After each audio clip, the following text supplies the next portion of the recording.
Roberto Martínez, seleccionador de Bélgica, ¿cómo estás? Buenas tardes. Pues muy bien, muy buenas tardes. Encantado de estar con vosotros.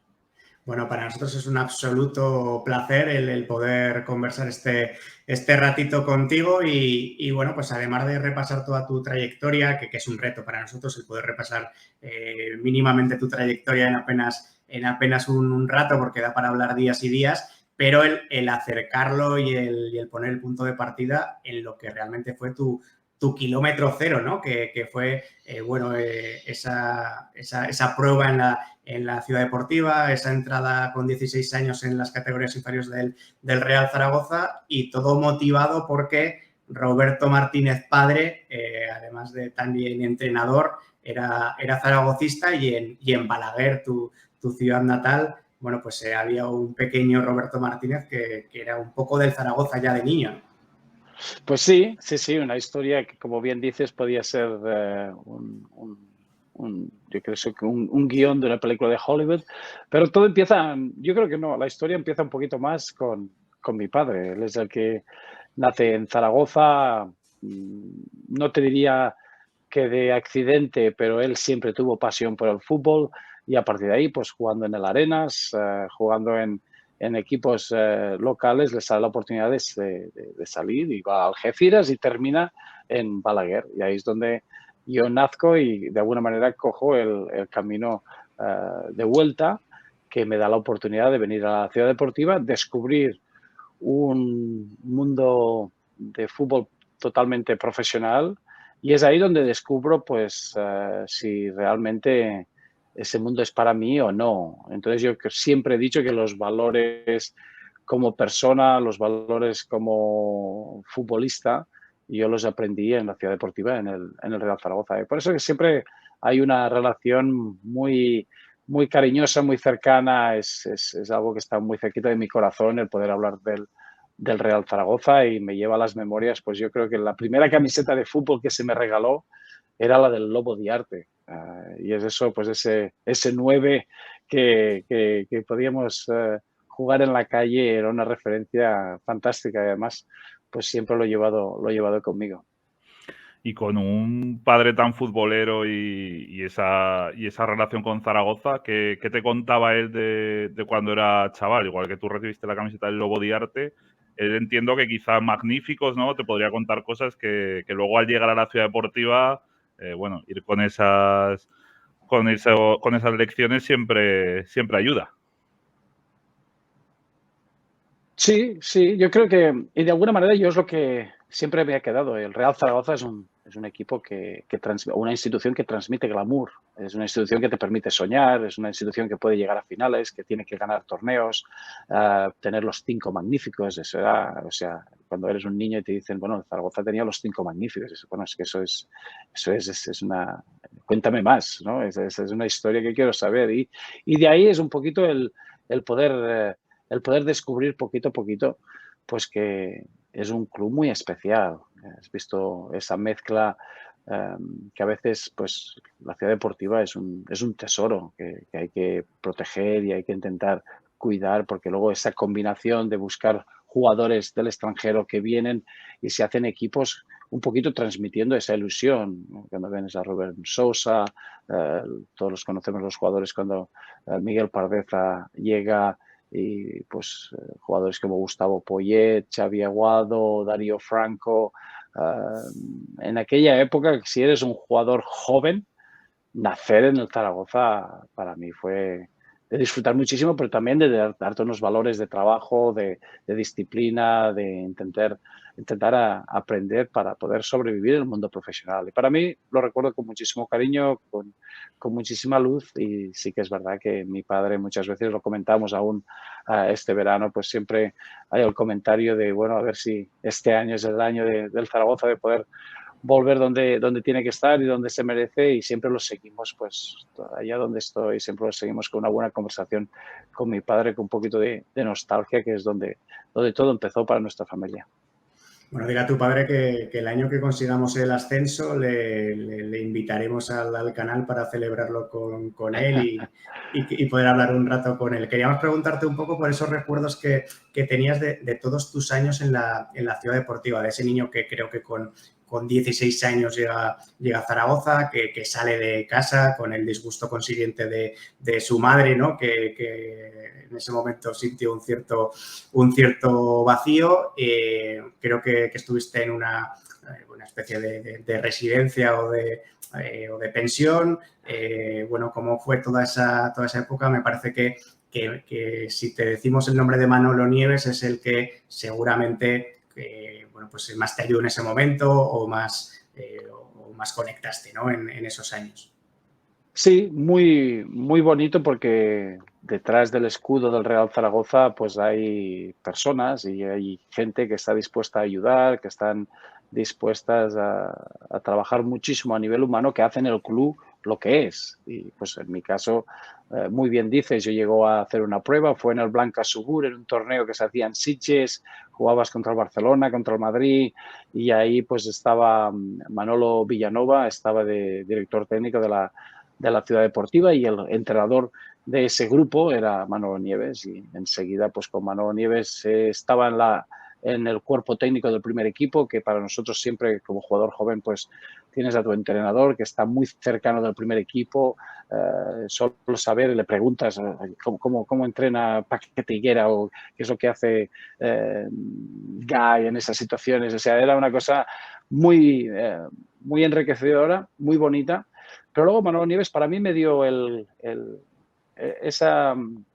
Hay que tener un balance, hay que tener una gran pasión por el deporte y hay que ser muy competitivo y es buscar el resultado por encima de todo, pero luego hay una calidad humana. Yo creo que jugar al fútbol sin la calidad humana no la entiendo de por sí, la relación en el vestuario sin calidad humana no la entiendo. Yo creo que una buena persona puede darte mucho más en un equipo en el contexto de 10 meses. Y esos son valores que aprendí mucho de Manolo Nieves y que de alguna manera dije, sí, este mundo me gusta, quiero crecer más, quiero de alguna manera desarrollarme porque me dio esa oportunidad de empujarme al máximo y a veces estar en una situación muy sola, porque como jugador tienes que estar muy solo y competir muchísimo, pero a la misma vez te puedes sentir arropado por el grupo, por la gente que te rodea y pues lo que Manolo Nieves nos dio como un equipo joven fue un poquito más allá de hacernos mejores como futbolistas. Entonces yo esa etapa me marcó muchísimo porque siempre digo que la razón por la que estoy en el mundo profesional es por esa experiencia con Manolo Nieves en los primeros años. Entonces, como bien dices, en aquellos momentos la residencia del Real Zaragoza era una necesidad imperiosa. Había pues entre 15, 16, 17 jugadores desde fuera, tanto de Aragón como fuera de Aragón, como alguna vez, algún caso muy poquito fuera de España, pero había se mamaba fútbol. En las horas de comer te vendría Xavi Aguado, Miguel Pardeza, Edson Suárez y estás todos pues compartiendo una pasión, que es vivir por y para el fútbol. Y entonces está este abanico familiar que era nuestra nueva familia, que era Gloria y Aquilino y su familia que nos acogió como hijos propios. Entonces, es muy bonito que el Real Zaragoza, de alguna manera, te permite aprender del deporte, del fútbol, pero también de la vida en sí. Y eso para mí es uno de los momentos más importantes que he tenido en mi carrera y el cariño que recuerdo a Gloria y a Aquilino y lo que hacían, pues Gloria vendría a despertarme muy temprano porque estaba en la universidad y seguía haciendo los cursos en aquella época con el COU y la selectividad y luego me enrolé en la Universidad de Zaragoza, hice fisioterapia y Gloria era partícipe y pues el cariño que recibiera una segunda familia. Entonces yo creo que esos elementos hacen el Zaragoza lo que es, que el Zaragoza representa una ciudad, una forma de pensar, una forma de vivir y que el fútbol es un poquito el vehículo y yo creo que esos valores es lo que hicieron pues Zaragoza, un Zaragoza campeón de Europa, un Zaragoza campeón de la Copa del Rey, un Zaragoza que jugaba un fútbol que te hacía ser muy orgulloso, el ser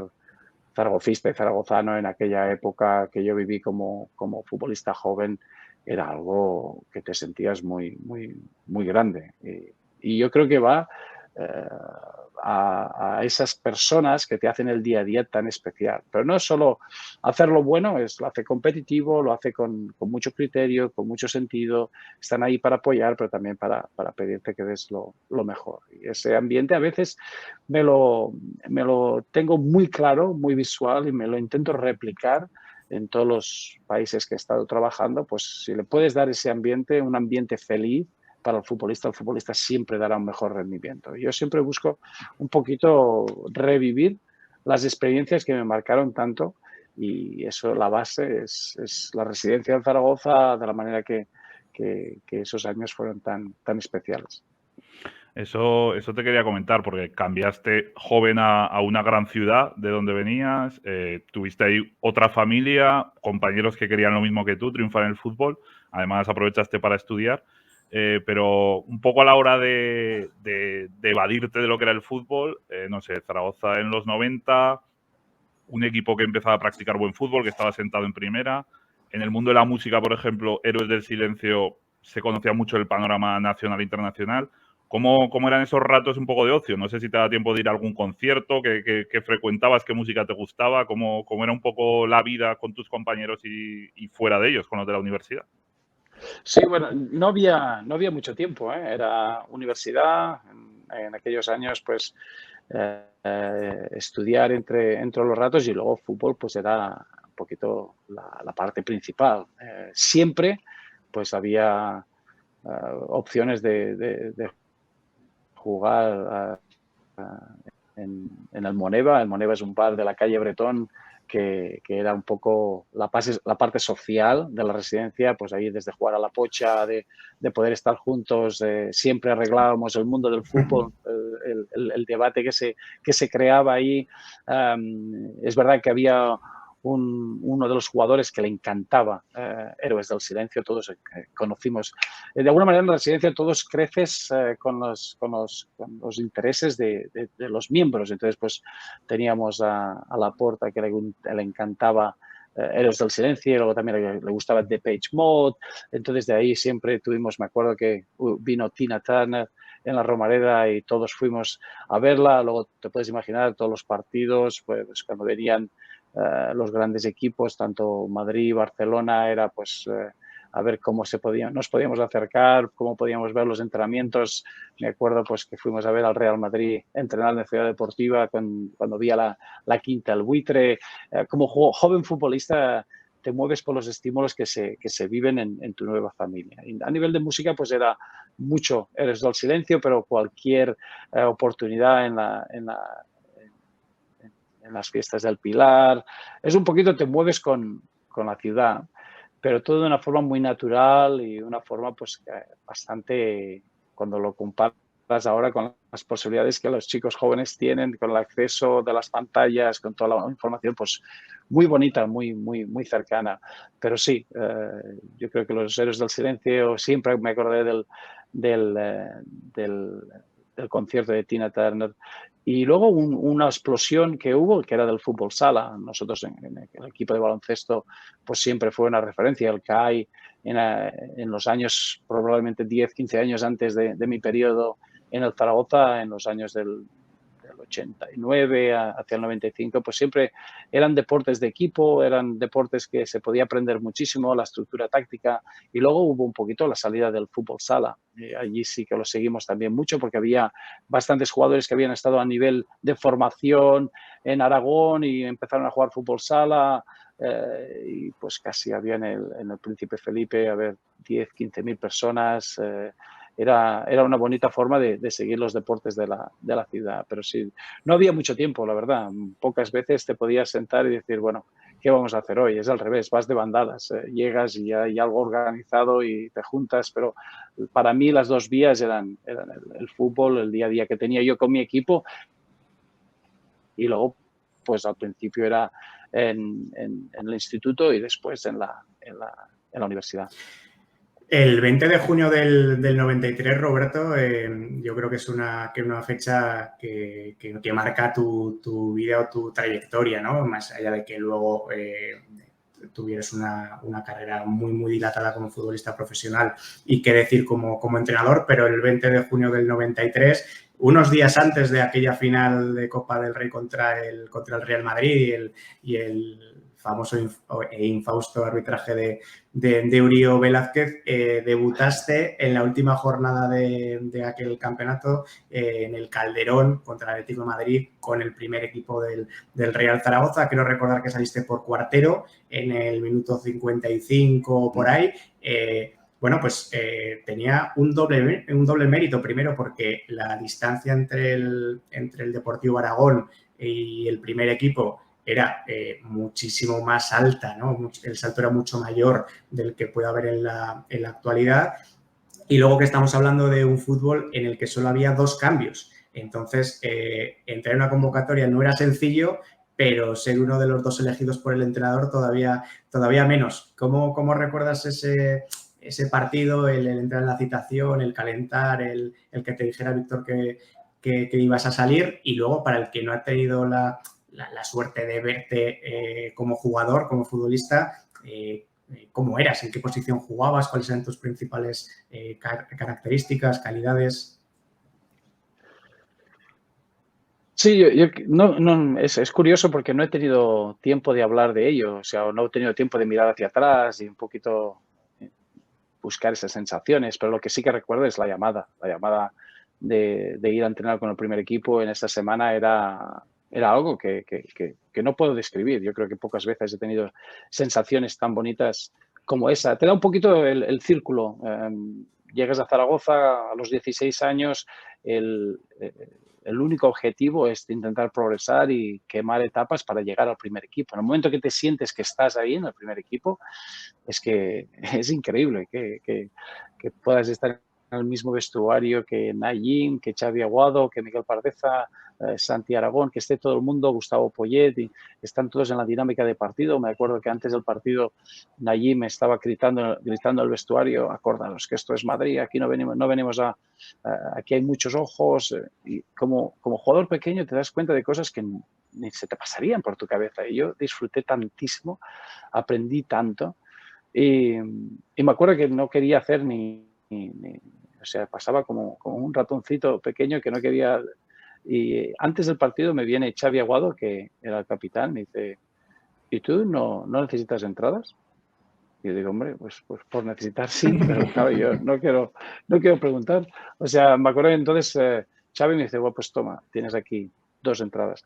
Y entonces llamé a mis padres rápido: oye, ¿que venís a Madrid o no? Porque ellos me seguían por toda España. O sea, que en el sub-19 fue una liga tan bonita de ir a Las Palmas, por todas te sigues. Y venían a todos sitios. Claro, yo no me atrevía a decirles: ¿queréis venir? A lo mejor juego, a lo mejor no sé, pero es el Calderón. Era un club que tenía mucha popularidad con el presidente que tenía aquellos momentos. Me acuerdo que uno de los jugadores que más seguía era Manolo. Y bueno, pues entonces Xavi es el que también, de aquellas cosas que aprendes tantísimo, que un vestuario es lo que los jugadores de experiencia quieren que sea. Xavi pues tenía esa conciencia, era tan racional, siempre pensaba cómo podía ayudar al próximo jugador y eso fue muy bonito. Es un poderío que puedes tener, que él podía haberme sentido en una experiencia totalmente distinta, hacerla muy difícil o muy mala, y es al revés. Me sentí tan valorado, tan que me pudiera decir: bueno, pues es normal que necesites 2 entradas. Y luego, pues a partir de ahí, el partido, yo como futbolista era un centrocampista que normalmente pues me gustaba jugar en banda, era llegar al último tercio, el centro. Había crecido con la quinta al buitre, Michel, en esas situaciones de banda me gustaba muchísimo. Luego también pues jugaba fútbol sala de joven, entonces, quieras o no, te da mucha flexibilidad. Luego jugué más por dentro, me gustó mucho la figura de 6 por delante de la defensa. Luis Milla en aquellos momentos reinventó esa posición con el Barcelona de Cruyff. jugué bastante por esa posición y luego pues un poquito más adelantado. Me acuerdo que en el Calderón entré en banda y fue por Carlos Cuartero. Y sí que es verdad, era difícil entrar en el primer equipo, porque para entrar en el primer equipo dependes de los que estén en el primer equipo. En aquel momento pues había un grupo muy bueno, no solo a nivel de calidad, Víctor Fernández había tenido una mentalidad ganadora, era un grupo muy cerrado y que era ganador, totalmente ganador. Muchísimo éxito. De las historias de tener a Andreas Brehme después de jugar en el Mundial 90 y que estuviera con el Zaragoza, un jugador que se cambiaba las botas cada entrenamiento y las tiraba. O sea, para nosotros era increíble el tener jugadores de ese calibre. Entonces, sí, entrar en ese grupo para mí fue era la recompensa de todo lo que tienes que de alguna manera trabajar y dejar de lado, y fue una satisfacción enorme. Yo creo que para mí en mi carrera, pues aunque fueran unos minutos, hay un antes y un después. En el momento que llegas a primera división todo ha valido la pena, y es a partir de ahora, pues bueno, pues vamos a seguir. Pero era una experiencia muy bonita. Además fue un partido que yo creo que el Real Zaragoza nunca ha tenido un partido tan extraño. Juanito, que jugaba con el Atlético de Madrid, que había estado en el Zaragoza, uno de los internacionales que tenía el Zaragoza, pues está en el Atlético de Madrid. Nuestro partido empezó muy bien, tenía muy fluido, estamos disfrutando muchísimo. El Atlético de Madrid tenía mucha presión porque tenía que ganar para clasificarse para la competición europea. Pero lo que era curioso es que en aquellos momentos era el famoso partido del Madrid en Tenerife. Claro, el Madrid tenía que ganar para que el Atlético de Madrid se metiera en Europa. Pero el aficionado del Atlético de Madrid prefería perder y no meterse en Europa, prefería que el Madrid perdiese y que el Atlético de Madrid no se metiese en Europa. Y es así, durante el partido la afición se volvía loca porque marca el Madrid pronto y luego se sigue en el marcador, pues que el Tenerife recupera y había una locura. Y nosotros íbamos ganando 2-0. Moisés, Peña, Zarralde, ¿no? Creo que marcó también. Estábamos, claro, el equipo. Sí. Lizarralde, porque había un poco la preparación para la final de Copa del Rey. Entonces, claro, pues creo que se le reservó a Gustavo Poyet, se le reservó a unos cuantos jugadores que iban castigados de minutos y era para la final. Pero claro, el equipo éramos jóvenes, otros pues tenían una gran ilusión para demostrar que podían estar en la final y pues íbamos 2-0 y de repente pues hay este ambiente tan extraño como que el aficionado está encantado de que el equipo va perdiendo 2-0, pero Juanito, que es el central que está en el Zaragoza, sube de número 9 y creo que marcó los 2 goles y terminamos 2-2 con una experiencia muy bonita, pero que ha marcado totalmente mi carrera a nivel de entender cómo el futbolista de experiencia debería comportarse en un grupo, la responsabilidad que tiene. Eso fue lo primero. Lo segundo, esa llamada, he intentado replicar esa llamada a otros jugadores toda mi carrera. No hay cosa que me guste más que poder decir a un jugador, pues estás en el primer equipo, y he intentado siempre que sea yo el que haga esa llamada, no dejarla a nadie más. Y de alguna manera yo creo que esa experiencia me ha dado la oportunidad de decidir de la forma de actuar como entrenador, y a partir de ahí pues ver que eso es lo que funciona. Si eres muy consciente de los sentimientos de una persona que quiere crecer y que quiere de alguna manera ser importante en un grupo, la parte emocional, la parte de diferenciar entre el futbolista y la persona que juega al fútbol, te da una forma muy clara de las áreas que tienes que actuar. Visto que la 93-94 seguiste en la disciplina del Zaragoza, que le ayudaste a ascender de tercera a segunda B, pero sí que es cierto que la 94-95 vuelves a casa, si no me equivoco, con Isidro Díaz. Ahí ya diriges una escuela de fútbol, lo cual con 21 años ya se ve tu pasión por enseñar. Y luego llega la famosa llamada a Wigan. Lo primero, bueno, ¿cómo fue la llamada y a quién le llegó y cómo se os trasladó? Porque Isidro y tú no estabais en Zaragoza. Jesús, bueno, estaba cedido en el Villarreal, si no me equivoco, pero bueno, residía en Zaragoza. Y también, ahora es muy fácil, pero en ese momento, ¿cómo buscas Wigan? O sea, porque en ese año, a mí si me dicen Wigan no sé colocarlo en el mapa. O sea, ¿qué es lo que haces? Porque ahora a golpe de Google Sí. lo encuentras. Pero ¿cómo fue esa transición y esa llamada? Sí, no eres el único, no eres el único, Santi. Es un momento difícil, muy difícil. Yo creo que de la misma manera que te decía que hay momentos que me han marcado mucho y que me hicieron muy consciente, cuando te dicen se te ha terminado, ya no puedes seguir, pues sí que hay que ser consciente de que es como un varapalo que a nivel humano es muy difícil de poder llevar, tanto pase a los 16, 17, 18, 19 años. Es una edad muy tierna, es una edad muy madura, es una edad que estás lleno de sueños, no estás preparado. Y me acordaré siempre, fue en la ciudad deportiva, estaba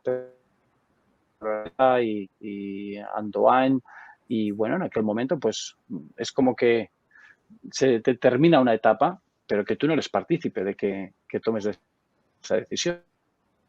Tú quieres seguir, te ves con la capacidad de poder seguir, y a partir de ahí pues tenía que solucionar un poquito la situación del servicio militar. En aquella época, otra de las cosas que ahora generalmente nadie habla, el servicio militar era un periodo muy importante. Como yo estaba haciendo el curso de fisioterapia en la universidad, pues tenía una prórroga, y en aquel momento pues tenías que hacer. Y tuve la oportunidad de hacer el servicio social sustitutorio, que era en Balaguer, y entonces a partir de ahí podía llevar la escuela de fútbol, empezar un poquito, llevar hacia casa lo que había aprendido en Zaragoza. Y sí, en esos 10 meses, pues llega la llamada de Wigan, que es una llamada muy atípica. Hoy en día sí que hay muchos contactos, estamos muy acostumbrados de que el mercado europeo sea un mercado europeo. Antes no era un mercado europeo, antes era el futbolista español no sale de España, está muy bien, y no hay que ir a la aventura. En aquellos momentos pues hay una conexión muy, muy curiosa, que es la primera tienda que se abre de JJB en Zaragoza, y Paul Hodgetts es el director de todas las tiendas de JJB en España. El dueño de JJB acaba de comprar el Wigan Athletic, y él en la etapa de militar jugaba contra otros regimientos, le encantaba cuando jugaba con gente del extranjero. Y él lo que dice es: quiero traer ese jugador, ese futbolista del extranjero, quiero que juegue en el fútbol británico, quiero que juegue en mi equipo. Algo que era totalmente visionario, totalmente impensable, una cosa que pues no se había hecho nunca. Pero él siempre ha sido una persona que tenía una forma de ver las cosas muy distintas. Nunca quería hacer las cosas como se habían hecho antes, sino siempre te vendrían los mismos resultados, o lo que quería hacer claramente era traer un poquito esa forma de entender el fútbol como se entiende en España. Entró en medio de lo que es el fútbol británico, que es tan físico, con mucha referencia del rugby, de ganar ventaja territoria. Y bueno, pues esa llamada viene hablando un poquito. Paul Hodges nos dice, pues mira, que hay la oportunidad de poder ir a Wigan, y de alguna manera la reacción es la que has tenido tú, pero ¿dónde está Wigan y qué es Wigan? Y entonces, pues bueno, pues también mi relación con Jesús Seba y con Isidro Díaz lo hace distinto. Es como que te invitan a ir a la luna, ir a la luna solo o ir a la luna con buenos amigos, pues cambia la historia, ¿no? Y fue muy bonito. A partir de ahí recuerdo que el entrenador en aquellos momentos del Wigan Athletic, que era Graham Barrow, vino a vernos jugar, vino a ver a Jesús, y luego vino a vernos en un partido de Copa Federación contra Las Palmas B, y me acordaré siempre que lo conocimos en el partido, y era Isidro y yo, y dijo: sí, estoy muy contento, yo creo que podríais adaptaros muy bien en mi proyecto en Wigan. Dice: pero me ha gustado el 6, el 6 de Las Palmas me ha gustado. Y dice: no sé si igual lo podemos llevar también. Y se quedó ahí. Y claro, el 6 de Las Palmas era Valerón, que luego creo que hizo una buena carrera. Y es curioso que a partir de ahí, pues llegamos a Wigan, y un poquito encontramos todas estas conductas humanas, todo ese cariño que te hablaba de la residencia de Zaragoza, pues las encontramos con el dueño, con el presidente del Wigan, y nos acoge de una forma, pues él entiende, no es fácil dejar España y veniros aquí a un proyecto que estoy empezando, porque era el 95, él había comprado el club el 94 meses antes y estaba en la división más baja del fútbol profesional. O sea, en el fútbol británico tienen 92 clubes, 20 juegan en la Premier y luego tienes el segundo nivel, tercer nivel y cuarto nivel. Y Wigan empieza en el cuarto nivel y nos dice, pues tengo un proyecto para hacer un estadio de 25.000 personas, quiero que el equipo esté en la Premier League y quiero que gane un torneo y a partir de ahí podamos jugar en Europa. Entonces, claro, cuando te dicen eso, suena un poquito... Es una cosa que no habíamos nunca visto en el fútbol. Alguien que te hablara de un largo plazo, de que tú vas a ser una parte muy distinta, pero claro que va a ser muy difícil. Y bueno, culturalmente es un shock, ¿no? A nivel futbolístico, que te lo puedes imaginar, porque nos habían... En la ciudad deportiva, si pierdes un balón, es un crimen futbolístico y vas a ser perseguido por ello. En el fútbol inglés, en aquellos momentos, como antes pierdes el balón, mejor porque está dividido y lo puedes ganar otra vez y a partir de ahí puedes seguir más arriba. Entonces, claro, eso es un shock, pero también el shock era que no hablamos el inglés, todo el mundo se levantaba a las 6 de la mañana, iba al gimnasio, no come, porque realmente es un poco un sándwich o algo, un tentempié, un desayuno muy bueno y luego cena a las 6.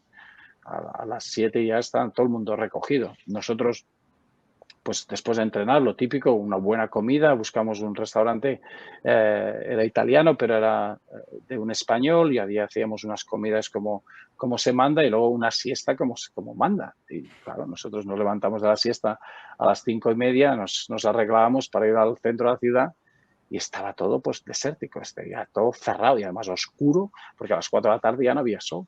Y claro, ese fue un periodo de adaptación que fue muy bonito porque estábamos los tres, pero me imagino estar solo hubiera sido imposible de continuar. Y a partir de ahí pues te podría contar que cada día era para llenar un programa con vosotros, porque desde que te pregunten algo en inglés y que no puedas entender, que en el vestuario, pues te puedes imaginar con el humor británico que hay, que los tres españoles, luego los aficionados nos acogieron de una forma fantástica y a partir de ahí, pues fue un cuento de hadas.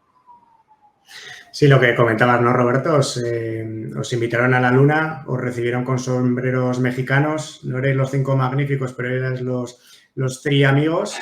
Jesús e Isidro volvieron antes, pero tú hiciste una carrera muy larga, tanto como futbolista en el Wigan, en diversos clubes de Gran Bretaña, el Motherwell, el Walsall, el Swansea y el Chester. Y cuando hablabas de largo plazo, es que esas palabras casi proféticas de Dave Whelan, del propietario del club, las cumpliste 27 años más tarde ya como entrenador del Wigan, ¿no? Es prácticamente imposible resumir todo ese batido de experiencias, ¿no? Pero, bueno, simplemente decir que en la primera temporada en el Wigan fuiste el máximo goleador del equipo jugando, entiendo que una posición más o menos próxima a la media punta, ¿no? No tanto sí.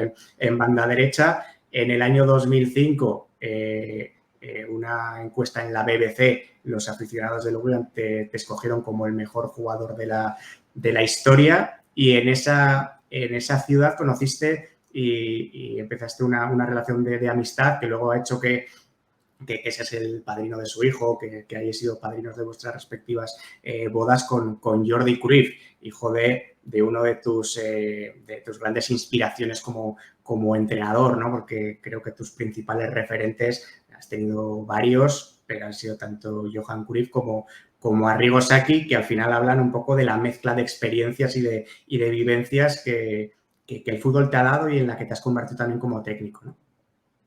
Sí. Es curioso porque, claro, siempre eres víctima de tus propias experiencias, eso está claro, pero siempre hay formas de trabajar, equipos, de que te interesan más que otros. Y a mí siempre, pues desde joven, lo que Johan Cruyff hizo en el Barcelona, de ser muy claro con lo que quería conseguir y tan distinto de lo que se había hecho antes. Y esa revolución de alguna manera me hizo tener mucha confianza en que es de esa la forma que me gusta trabajar. Hay que ir con una gran claridad y hay que a veces pasarlo mal para poder cambiar la forma de expresarse de un equipo. Entonces, pues todos los entrenadores que hacen cosas un poco distintas me encantan. Has mencionado a Arrigo Sacchi, de la manera que era tan estructurado, de la manera que podía sacar 3 futbolistas holandeses con un talento increíble, ponerles una cultura italiana y tener una estructura de equipo, de la manera que John Toshak llegó al fútbol español y trabajó con un equipo como la Real Sociedad y le dio esa capacidad táctica, y luego lo que hizo en el Real Madrid, volver. Hay Pacho Maturana, de la manera que trabajaba con la selección colombiana y luego pues se atreve al proyecto de venir al Valladolid. Hay muchas cosas y muchos entrenadores que me encanta lo que consiguen y es un poquito el ser curioso e interesarte, y a partir de ahí pues fue muy bonita la relación en Manchester con Jordi Cruyff. Llega del Barcelona al Manchester United, también en un periodo cuando no había muchos extranjeros o jugadores españoles en la Premier, y la verdad que es una persona muy, muy, muy especial y hemos compartido muchísimos buenos momentos de fútbol y a nivel humano, pero siempre es una persona que te hace pensar de una forma distinta, tiene una capacidad mágica para leer el fútbol, y eso es un poquito lo que he aprendido y lo que le digo siempre a cualquier persona joven que quiera estar en el mundo del fútbol es que hay que ser curioso, no hay que intentar buscar unos patrones y una forma de trabajar y una forma de vivir. Es más enriquecedor y es más bonito cuando estás abierto y quieres tener curiosidad y entender cómo la gente ve las cosas, y luego vivir la vida y entender la vida a través del fútbol. Para mí ha sido y es un gozo y es muy, muy, muy bonito. Entonces, en Wigan tuve la gran oportunidad de hacer exactamente eso. Pues al principio éramos 3, luego te tienes que adaptar, me quedé solo, luego pues tenía que intentar mezclarme con un grupo muy, muy, muy inglés, muy británico, entender, pues siguiendo de la manera que entiendo yo que un futbolista debería prepararse, pues también estar muy cercano de la forma que ellos entienden que el futbolista debería trabajar, y son totalmente polos opuestos, y mantener tu genuidad y intentar tener tu propio creencias o tus propias creencias futbolísticas, pero estar muy cercano de otros en un grupo es muy importante. Entonces es una aventura que te podría decir que se enriquece en el camino por la gente que conoces, por las experiencias que tienes que vivir, pero todo es pues entender y creer con la gente que está alrededor tuyo, con las relaciones humanas que aprendí en la residencia de Zaragoza. Podríamos seguir haciendo muchas preguntas de la experiencia en las islas. Vamos a terminar con una antes de pasar a la época actual. Yo recomiendo a la gente, si quiere, para conocer toda la época de Swansea, como jugador y como técnico, el libro Los Cisnes de Pablo Gómez, que además Roberto escribió el prólogo, para mí muy, muy recomendable, y habla de toda esa época del Swansea tan dorada. Te quería preguntar, luego, es la vuelta a Wigan. El Wigan, que ya en 2005-2006 está en la Premier, tú llegas en 2009, una experiencia de 4 años que se culmina de una manera que la verdad que no suele ocurrir mucho en el fútbol, ganando un título y posteriormente un descenso. Entonces fue lo máximo que es ganar un título seguramente en Wembley, y luego ese golpe de descender antes de tu paso al Everton. Sí. Un poquito el camino en Swansea, sí, es muy interesante. Yo creo que ese libro pues daría al oyente una idea un poquito clara de lo que era el Swansea. El Swansea, para que te hagas una idea, es el segundo. Hay solo 2 equipos profesionales en Gales. Gales como país juega en la liga inglesa y solo está el Swansea y el Cardiff. Entonces te imaginas la rivalidad. O sea, no es solo la rivalidad de tener dos equipos cercanos, porque Cardiff y Swansea están cercanos, es que los dos representan Gales dentro de la liga inglesa. Entonces es como a nivel político, a nivel del día a día, es una oportunidad en el ámbito del fútbol de demostrar quién está mejor que otro. Entonces Swansea siempre, cuando llego, es para un proyecto donde el club está en una situación muy difícil, hay un grupo de aficionados locales que coge al Swansea y de ahí hay muchos paralelos con la historia de Dave Whelan en el Wigan Athletic, de cómo hace crecer a una institución, la hace muy profesional y tiene el interés de llegar a lo más alto. Swansea había estado en lo más alto con Tosha, que habían llegado en los años 80, estaban en la máxima categoría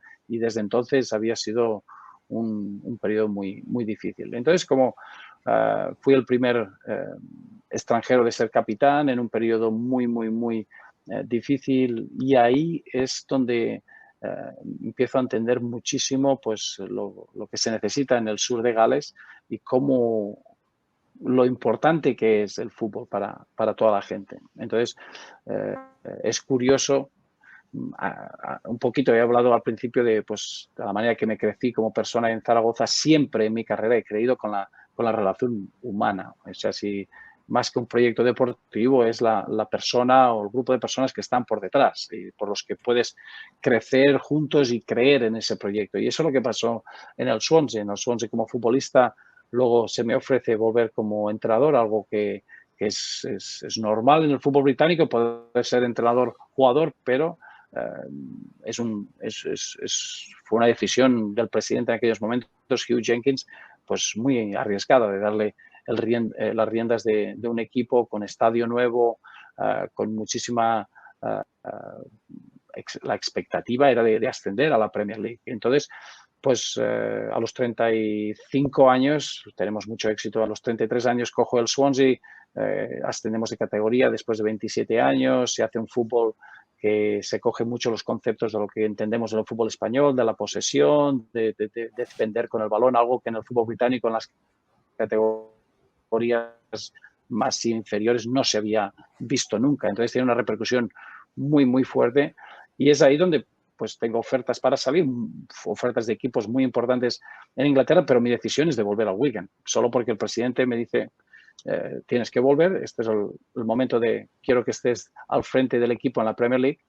Y es un poquito, pues volviendo no es el hecho de estar en el fútbol intentando estar en el mejor equipo, en la categoría más alta, para mí es creer en el proyecto, en la relación humana y en esa persona que está detrás del ofrecimiento. Y para mí cuando Dave Whelan dice tienes que volver, pues no había otra decisión, aunque eso pues causó mucho dolor y mucho daño en Swansea porque no se podía entender cómo podías dejar a Swansea para ir a Wigan. Y es ahí un poquito, pues, los 4 años. Me acuerdo el primer día que llego a Wigan, Dave Whelan me dice, si el año que viene desciendes, vas a ser entrenador de Wigan en el Championship. Y si el siguiente desciendes, vas a ser entrenador en League One. Queriendo decir que si desciendes y no lo haces bien, es mi culpa, porque te estoy dando un poquito el proyecto. Y yo creo que es una forma de trabajar muy distinta. Hoy en día en el fútbol cualquier entrenador después de 3 derrotas ya está cuestionado. Y ahí está la debilidad del equipo, la debilidad de la institución. Yo creo que con Wigan Athletic lo que aprendimos es que la gran fuerza era pues esa visión desde arriba que le daba mucho poder al entrenador y a partir de ahí pues se podían hacer cosas y conseguir cosas de largo plazo.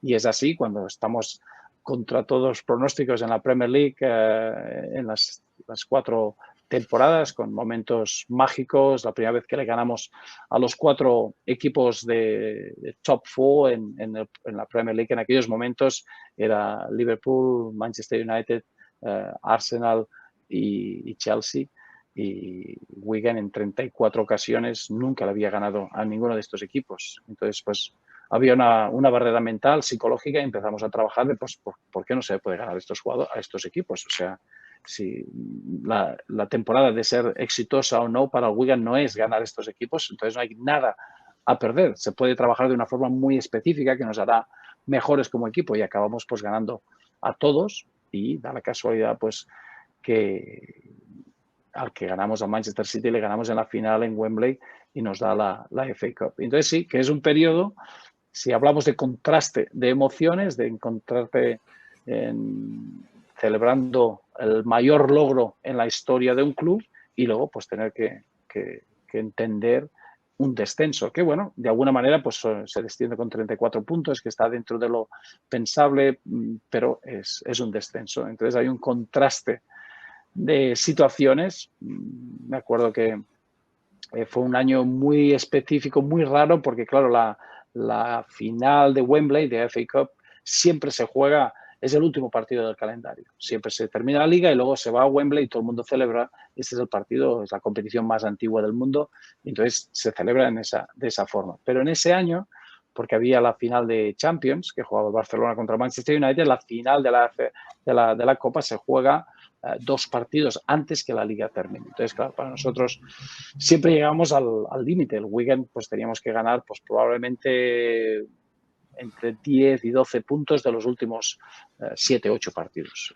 Esa era un poco la forma de llegar al éxito para nuestras temporadas. Y ahí es cuando se mezcla, después del esfuerzo que hacemos contra Manchester City, Arsenal está descansando porque no tenían la final y nosotros jugamos contra ellos el martes. Entonces, de sábado a martes, y ahí es donde descendemos. La cosa, pues, que siempre lleva debate. Fue el motivo el ganar la Copa que descendimos, pues parte seguro, porque afectó los 2 partidos alrededor de la final, pues el partido anterior y el partido después, y los perdimos los 2, y pues se entiende. Nunca ha pasado en el Reino Unido, y creo que nunca va a pasar, que el equipo que gana la FA Cup luego descienda, porque sí que ha habido casos de que un equipo lo hace muy bien, llega a la final, pero le falta porque no puede ganar la final. Hay un gran, en el fútbol británico, pasar las rondas y llegar a la final son celebraciones, pero ganar la final, normalmente te vas a enfrentar con uno de los grandes, un campeón de Inglaterra o alguien que es campeón del torneo. Y eso nunca ha pasado y no creo que vaya a pasar. Pero te da a entender un poquito pues la capacidad de este equipo, que cuando estaba con buena capacidad física y estaba bien fresco, pues le podía dar cara a cualquiera. Y bueno, pues eso fue un contraste que después de que termina la liga, estamos en el campo de entrenamiento esperando con un autobús para hacer la rúa en el centro de Wigan. Claro, es algo impensable. O sea, acabamos de descender. O sea, el partido de la final contra Manchester City, que fue una gran celebración, una locura, fue 2 semanas. Y ahora tienes el sentimiento de haber descendido. O sea, y te vas a subir a un autobús para celebrar. Me acuerdo que el trayecto del campo de entrenamiento al centro de Wigan pensábamos, es que no puede haber nadie. O sea, aquí esto va a ser uno de los momentos más buenos en YouTube. Yo creo que este vídeo se va a ver en todos sitios. Y bueno, cuando llegamos, me acuerdo que fue un éxtasis. Estaba es un pueblo de Wigan.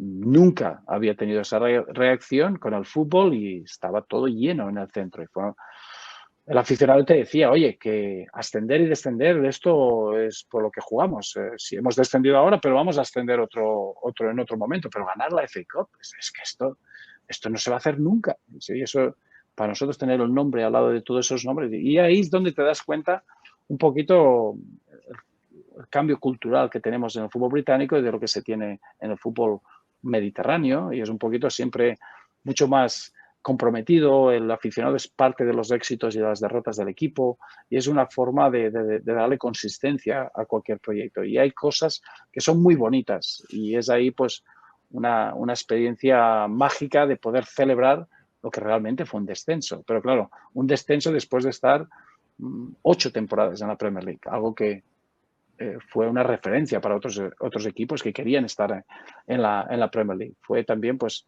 ganarle al Manchester City en aquel momento, que había ganado la Premier League, en un campo que es espectacular, porque normalmente siempre hay sorpresas en el torneo de la FA Cup porque se juega en el campo del equipo menor y porque es el día de la encerrona y es el día que no se le corta la hierba, y luego hemos tenido lluvia torrencial y bueno, pues los equipos se nivelan. Pero aquí es el mejor campo con 90.000 personas y tienes un equipo como Manchester City jugando contra el Wigan, en un momento de necesidad, porque el Manchester City tiene que ganar esa Copa para que Roberto Mancini siga en el cargo. Entonces, todos los elementos, cuando los piensas, eso era el momento de celebración.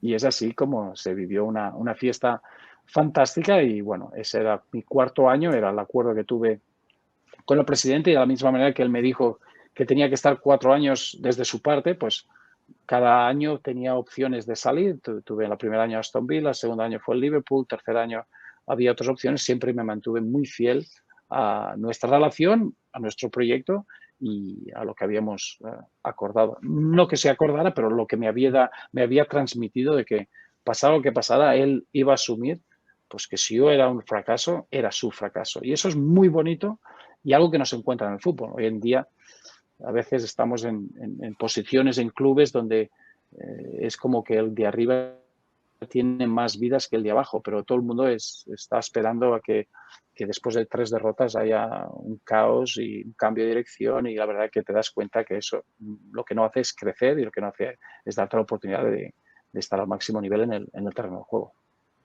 Es que hubo un tiempo en el que el contrato más pesado y más firme era la palabra, ¿no? Y eso es lo que cumplisteis tanto Dave Whelan como tú. Y estaba pensando en que, por supuesto, el pueblo estaba celebrando la FA Cup, que es como si el Zaragoza se plantea ganar la Champions un año de estos, ¿no? Pues la ciudad entra en absoluta locura, pero sobre todo creo que lo que se estaban celebrando eran 18 años de un proyecto y de un proceso, porque eran los 18 años que unían vuestras figuras, ¿no? Tanto la de Dave Whelan como la tuya, que había llevado a esa localidad, a ese pueblo, a ese club de la 4ª división inglesa a, por supuesto, no alegrarse de un descenso desde la Premier, pero no entenderlo como un trauma porque al final estaban 2 divisiones mejor que hace 18 años y con un trofeo en la vitrina que nunca hubieran soñado, ¿no? Y es el triunfo del camino y el triunfo del proyecto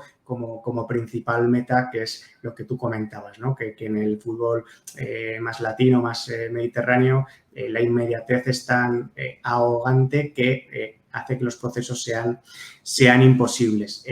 Llegado ese cuarto año, Roberto, llega el Everton, que es tu última experiencia por ahora como entrenador en un club de Premier. Estas 3-4 temporadas tienen yo creo que el poco detalle de destituirte en la última jornada o en la penúltima jornada de la última temporada, que es tu única destitución en tu trayectoria profesional en los banquillos. Esa primera temporada bates el récord de puntos en la historia del Everton con 72 puntos en Premier League y coincides durante esas 3-4 temporadas en varios momentos con 3 futbolistas belgas, con Fellaini, con Miralas y con Lukaku, que de tu mano con 19 años explotó como futbolista. Fue una apuesta de club, una apuesta arriesgada o ambiciosa porque se le pagaron 30 millones al West Bromwich, creo recordar, y luego se convirtió en un delantero exclusivo, ¿no? y de talla mundial, que lo fichó el Manchester United. Pudo ser esa la semilla que luego llamara la atención a la Federación Belga o que a ti también te llamara la atención sobre la diversidad del futbolista belga, ¿no? Al final hablamos de un país muy particular. Se le ha considerado últimamente como la Uruguay de Europa, ¿no? Muy pocos habitantes, muy pocas licencias y ha sido, bueno, pues estos últimos 4 años, 3 años y medio, número 1 del ranking de FIFA de tu mano desde la llegada a la selección en 2016, con aquel tercer puesto en el Mundial de 2018 que hubo un momento, sobre todo cuando le ganaste los cuartos de final a Brasil, que parecía que podíais pelear el título. Luego se cruzó Francia por el camino y os apeó de la final, pero bueno, han sido unos años, la verdad es que imparables, ¿no? Desde que tomas el Everton y luego te haces con la selección belga. Sí, el paso a Everton era un gran desafío. Para poner un poquito de contexto, el Everton en los años 80, de la mano de Howard Kendall, era el equipo referencia en el fútbol británico. Ganando ligas, ganando copas, ganando incluso un trofeo europeo. Y es ahí donde hay el problema de los hooligans, el hooliganismo. Everton deja de jugar en Europa y a partir de ahí pues hay un cambio donde en la ciudad el equipo entonces que crece y el equipo que se hace fuerte es el Liverpool. Entonces, cuando llego en el Everton, era una oportunidad mágica para intentar dar las sensaciones de que este equipo daba en los 80. Y es así que hacemos una mezcla muy buena con un grupo de jugadores de mucha experiencia que habían estado en el Everton por muchísimo tiempo, pero luego traer gente que veía el fútbol y entendía el fútbol de una forma muy distinta, pero todo a nivel de vista de potencial. No eran jugadores ya contrastados o hechos, pero eran jugadores que nos podían dar un nivel que se necesitaba. Y es ahí donde John Stones, que ahora está jugando en Manchester City, juega por la selección inglesa, muy joven, Romelu Lukaku, muy joven, que viene de Chelsea, incluso es Ross Barkley, que se le da un papel muy grande, y luego pues también el talento de Gerard Deulofeu. Entonces hacemos una mezcla muy, muy poderosa, muy buena. Este equipo jugó muy bien.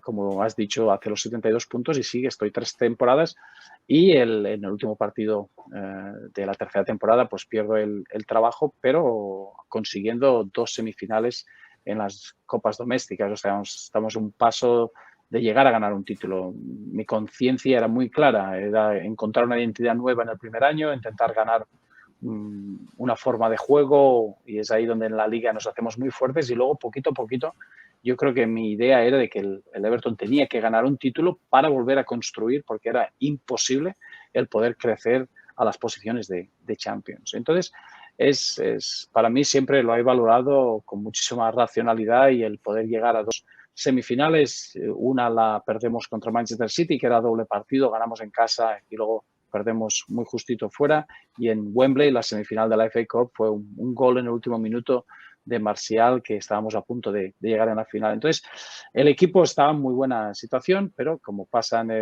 lo que hablábamos antes, cuando esa relación humana o relación del proyecto se rompe, un nuevo dueño entra en escena y es normal y se entiende.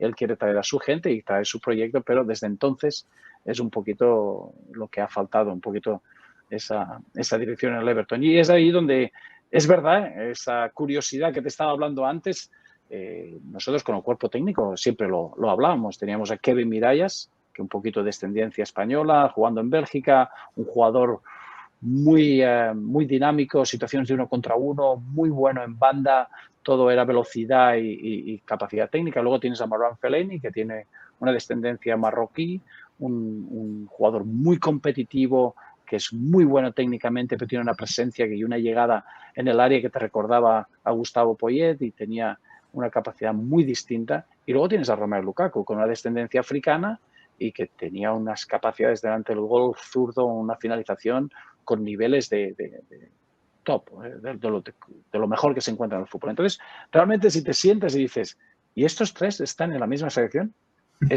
Pero ¿cómo puede ser? Entonces, claro, debe ser un país muy grande. Entonces miras el país, la población, son 11 millones de habitantes. Entonces, aún te viene más pero ¿cómo puede ser que esto esté todo alineado también? Entonces, claro, pues estás en la Premier League y juegas contra Tottenham, y Tottenham está Jan Vertonghen y Toby Alderweireld, y los 2 son belgas. Y dices, pero estos 2, pues si estos tienen una rigidez y una estructura y una mentalidad que es totalmente alemana, pero es que esto, y está en la misma selección. Entonces juegas contra Chelsea y está Thibaut Courtois en la portería y tienes a Eden Hazard.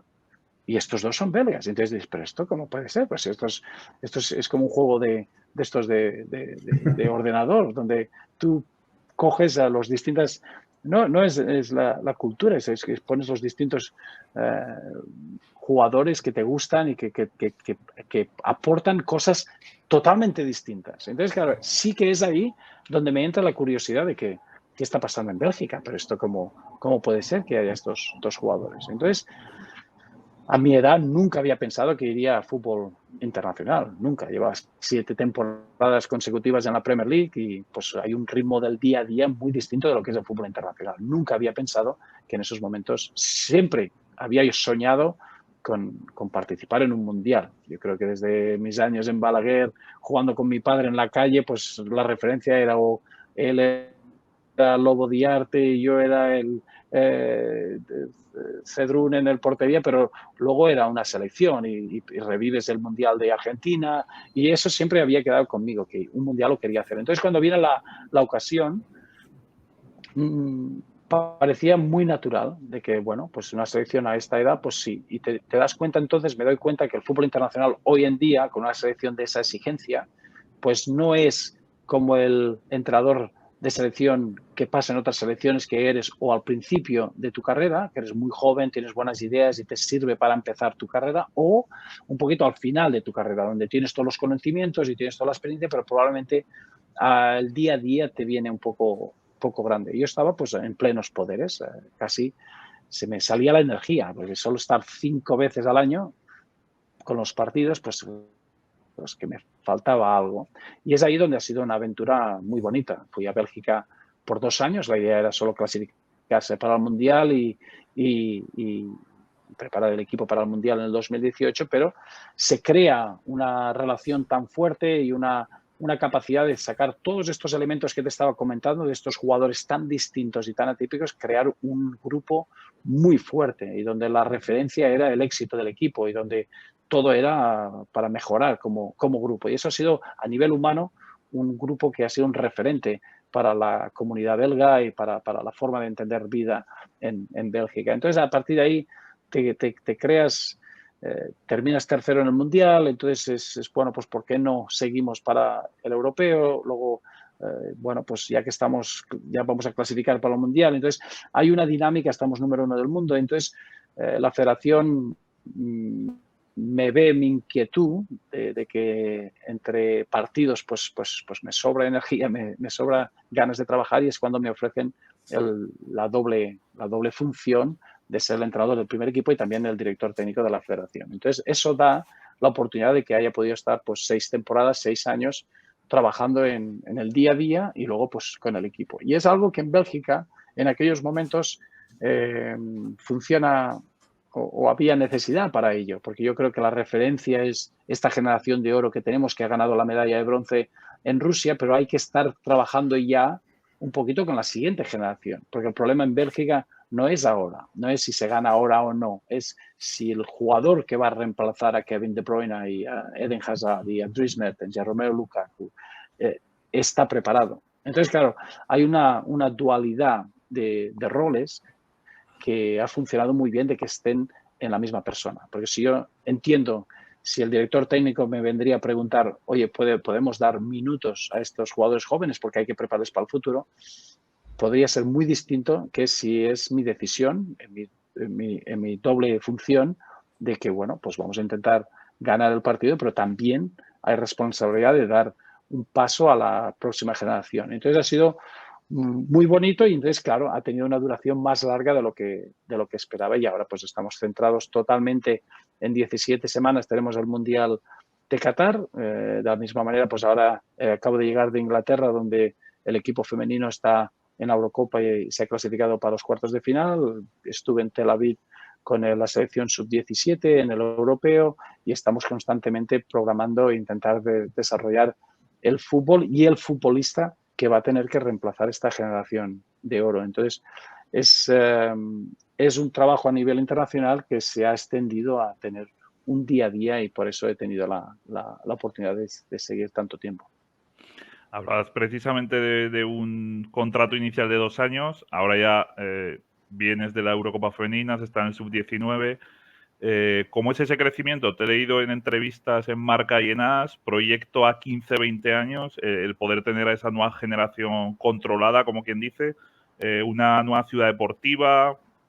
Sí que es cierto que estáis creando la pirámide con una base muy sólida e intentando, pues eso, que de aquí al 2040 lo que empezáis a labrar ahora, pues se vayan recogiendo éxitos, más allá de que con la selección actual también se está logrando. Te has involucrado tanto que estás en todas las estratos de la selección.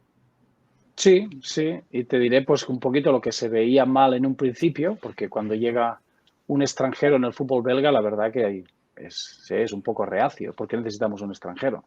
Luego se ha convertido con pues algo muy positivo. Y te digo, Bélgica, para entenderlo, tiene 11 millones de habitantes, pero tiene 3 lenguas oficiales, tiene muchos parlamentos y muchos grupos políticos. Claro, un país donde en todos los eventos se tiene que traducir y se tiene que hablar en flamenco, en francés y en alemán. Siempre, cualquier persona que tenga una decisión o tenga que tomar decisiones, siempre se le va a acusar que las decisiones que toma es por dónde proviene, en qué grupo de esos tres proviene. Claro, en mi caso, yo soy totalmente neutral. Entonces, llega un momento que acatan las decisiones porque, bueno, pues si toman las decisiones para el bien del equipo, para el bien del fútbol, para el bien de la liga. Entonces, claro, eso ha dado un poquito que yo pueda ser un poco la voz neutra. Puede ser muy político a nivel ejecutivo, siempre de tomar decisiones.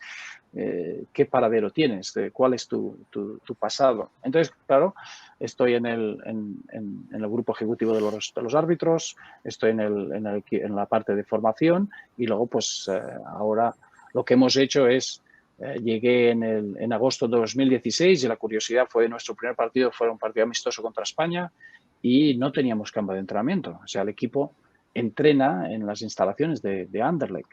Eso es en el 2016. Entonces, en aquellos momentos decimos, pero si nosotros es la intención de ganar un gran torneo, la intención de ser número 1 del mundo, no podemos estar en una situación que no tenemos campo de entrenamiento y nos hospedamos en un hotel en el aeropuerto. Entonces, ahí es ahí donde poquito a poquito se empieza a estar pensando de una forma paralela. Entonces, en el momento que llegamos en el 2018 en Rusia, terminamos terceros, algo que no estaba preparado a nivel.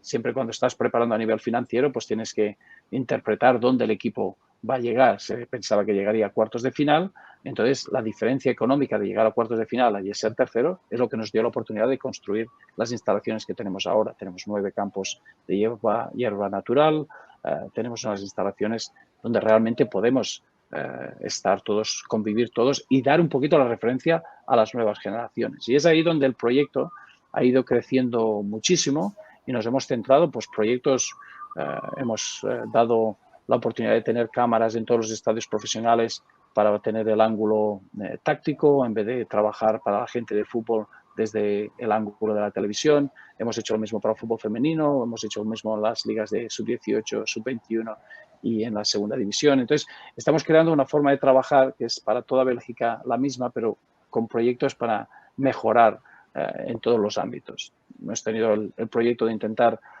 los jugadores en activo pueden sacarse los cursos de entrenador. Ahora en junio tuvimos 21 jugadores que se han licenciado para crear esa filosofía del fútbol belga, pues que esté muy clara en los jugadores que están de referencia y que luego, cuando se retiren, sean parte importante como entrenadores.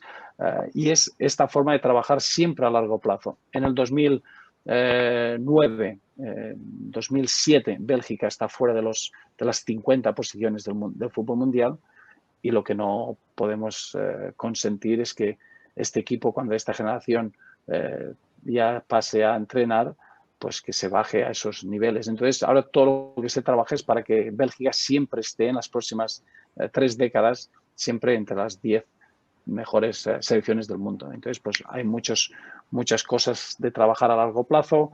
Se trabaja mucho como un club en vez de federación. Nosotros no solo seguimos al jugador que está en un gran momento y eso le abre las puertas a la selección. Nosotros no podemos trabajar así. Nosotros tenemos que trabajar con un paquete de jugadores que tienen un gran talento y un gran potencial y es ahí donde vamos de la mano para desarrollar en buenos momentos y en malos momentos. En malos momentos probablemente les tenemos que llamar más en las selecciones inferiores y estar con ellos y estar conscientes de cuando toman decisiones importantes de dejar Bélgica, pues la federación es una parte activa de esa decisión. Entonces se trabaja de una forma muy específica que sirve mucho para nuestro proyecto, que sirve mucho para lo que tenemos aquí en Bélgica y que no quiere decir que funcionara para otras federaciones y otros proyectos.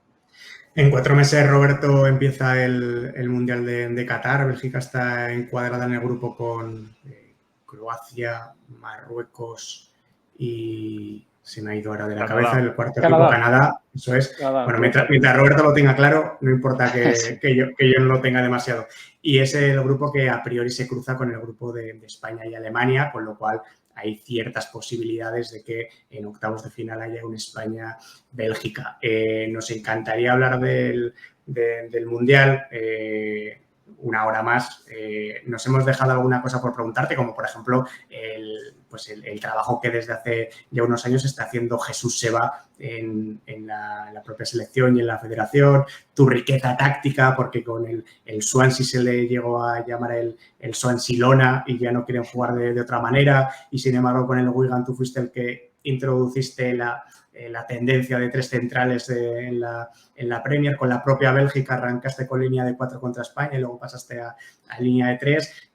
Habíamos más o menos apalabrado con Begoña media hora, nos estamos yendo a la hora y 10. Nos parece un abuso el continuar. Además sabemos que tienes un compromiso personal ahora y no queremos quitarte más tiempo, pero infinitas gracias por la charla, por la conversación. Esperamos que hayas estado a gusto.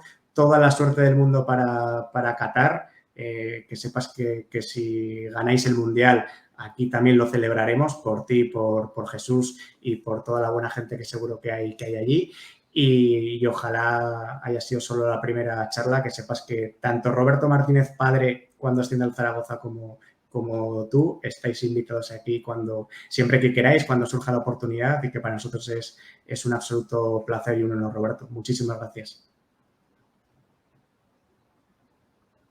Pues el placer es mío, muchísimas gracias. La verdad que ha sido muy bonito el poder mirar hacia atrás y tener esas memorias con lo que todos compartimos, que es esa Zaragoza, que es una ciudad preciosa y una gente maravillosa, pero luego un club de fútbol que todos sabemos que va a volver al máximo, y cuando queráis podemos volver a pasar un buen rato, que yo realmente lo he hecho así. Muchas gracias. A ti. Muchas gracias.